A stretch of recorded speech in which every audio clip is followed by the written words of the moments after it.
Hey friends, Henry here. This is a replica of or a miniature version of an old ship.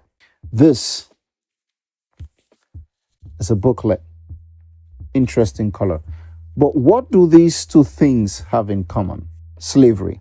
So this book traces my ancestors, and I felt this is a particularly unique story because we've been having discussions about the effects of slavery on Africans in Africa and effects of slavery on those in the diaspora.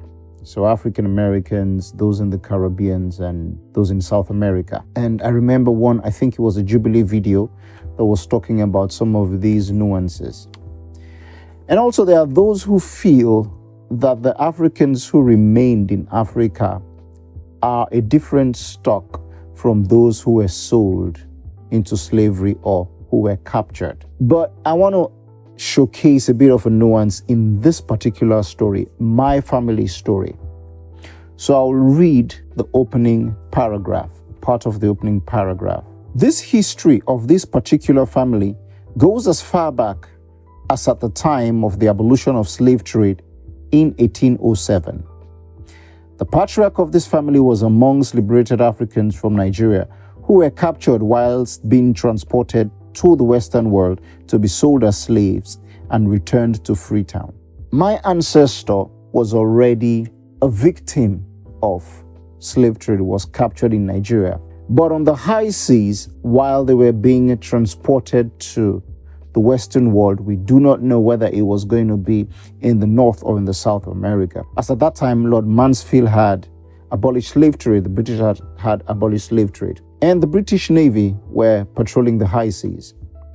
So they came across this illegal slave ship that was transporting slaves, and they returned them to Freetown. Even though my ancestor was from Nigeria, but they couldn't tell exactly where they were coming from, so they took them to Freetown, Sierra Leone. This is interesting because there are people who think there's a difference between slaves that remained and slaves that were taken. So my question is, isn't it possible that from this same stock that my ancestor came from, there were those who ended up as slaves, those who did not have the fortune of being returned to Freetown as recaptives?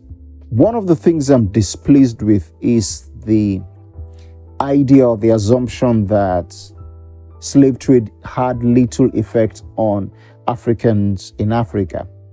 And I think people are forgetting that for a whole period, give and take 400 years, people were constantly taking away from family members. People were taken from their societies, their culture.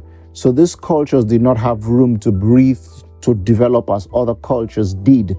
These people did not have time there was no time for people to consider certain kind of societal development because they were busy being abused, they were busy being oppressed, they were busy being infiltrated. There's a beautiful documentary on Netflix I think everybody should watch, and it's Njinga, about an Angolan princess who fought against the Portuguese. But here we are that for 400 years, people were constantly being taken as slaves.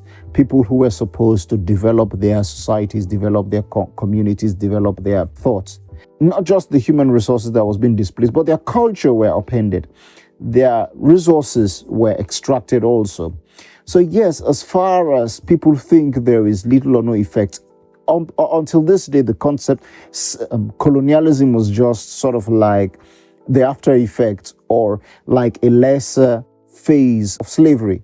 And after colonization, we have what we call neo-colonization, which is in terms of cultural imperialism, some sort of economic injustice that takes place in the international system. All these are forms of oppression that people have not come to study to understand that, yes, indeed, the harm that was not done only to those that were taken out as slaves, but were also done to those who remained. Because I'm sure my ancestor, perhaps his brother, a cousin, a distant relative, ended up as a slave. So there's really not so much that disconnects us as darker skinned people across the globe. Well, that's my 2 cents. Catch you next time.